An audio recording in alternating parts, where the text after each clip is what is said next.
Hi, boys and girls. Mr. Mirror here from the Little Writing Family. In our last lesson, we talked about how you can use repeating words to add interest and creativity to your free verse poems. And today, we're going to look at how you can focus on smaller details in the world to help readers see familiar things differently. You'll know you're good at this when you can take a familiar experience but focus on it in a different way.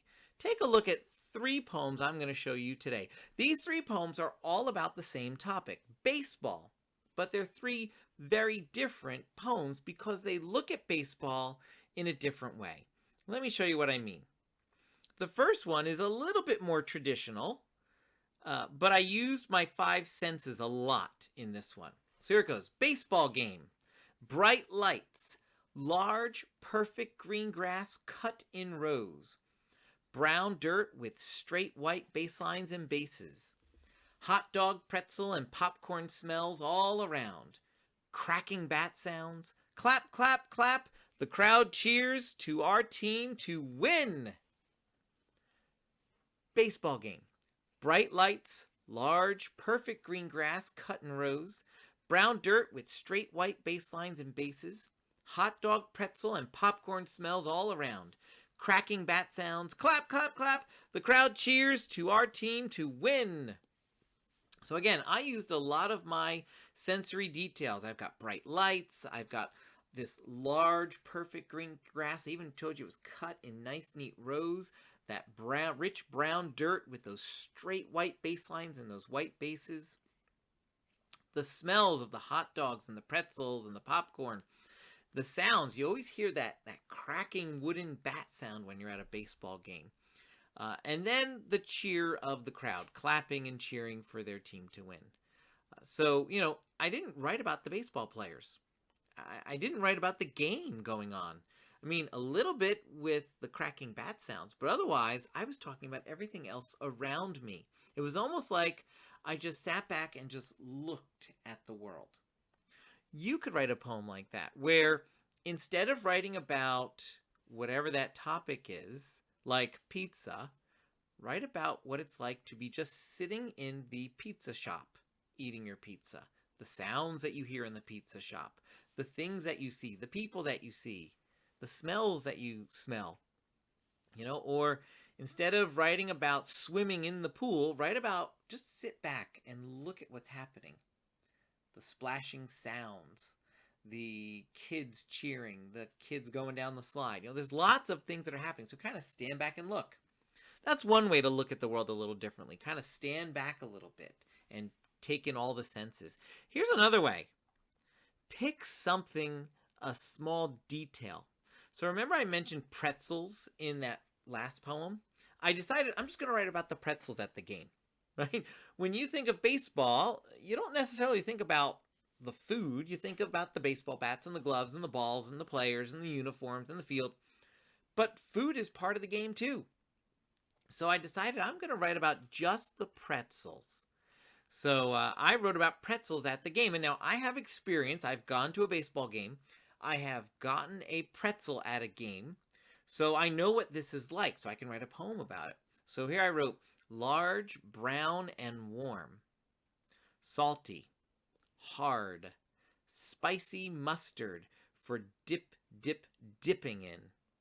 Saving the knot for last. Eating a delicious pretzel at the game. So right here, I used a little bit of repeating in here. Dip, dip, dipping, right?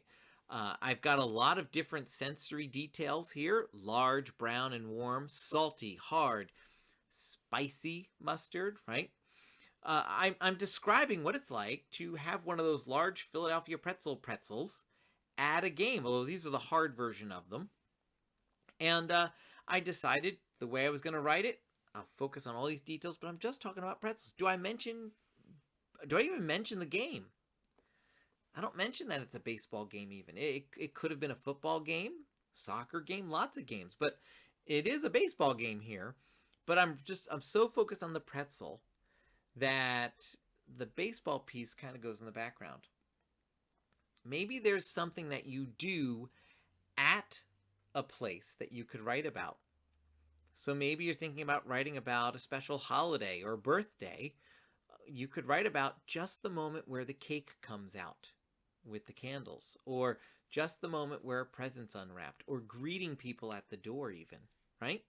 Pick a small detail in a bigger part of the day. All right, here's another one I wrote called Bad Seats. Bad seats. Who's on first? Meaning first base. Who's on first? Don't know. Who hit the ball? Don't know. What's the score? Don't know. The guy in front of me is too tall. I can't see the game.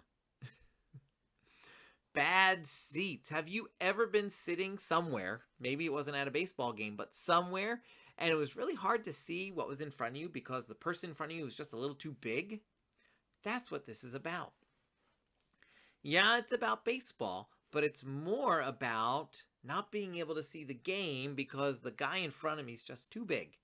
So there it is. And I even used some repeating there. Don't know, don't know. So instead of saying don't know, don't know, don't know, I put my don't knows in different lines. Who's on first? Don't know. Who hit the ball? Don't know. What's the score? Don't know. The guy in front of me is too tall. I can't see the game. So right here, you're going to notice, yeah, I've got question marks in this one because I wanted to make sure you knew it was a question that was getting asked. I've got too tall written in all caps because I want you to really understand this guy's big. And I put an exclamation point. No, I didn't put an exclamation point. But you get the idea with the big cap letters. Too tall, right? I want you to feel how tall he is so that you get a sense of how frustrating it is that I can't see the game. But again, this is a baseball poem, but I'm writing about it a little bit differently.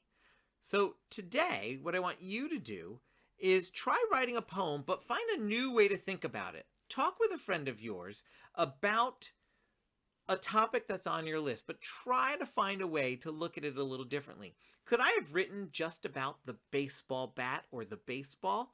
I could have. So if you're having trouble coming up with, I don't know how to look at this differently, pick an object that's in that topic. So camping, I could just pick the s'mores and writing about s'mores. Or same thing, camping, the tent, right? Just write about the tent or the woods. So pick something inside of the topic and that'll help you be able to look at it a little bit differently, just like great poets too. All right, go ahead, talk to your friend, then get started writing, and don't forget to like and subscribe to see more videos just like this one. Bye-bye.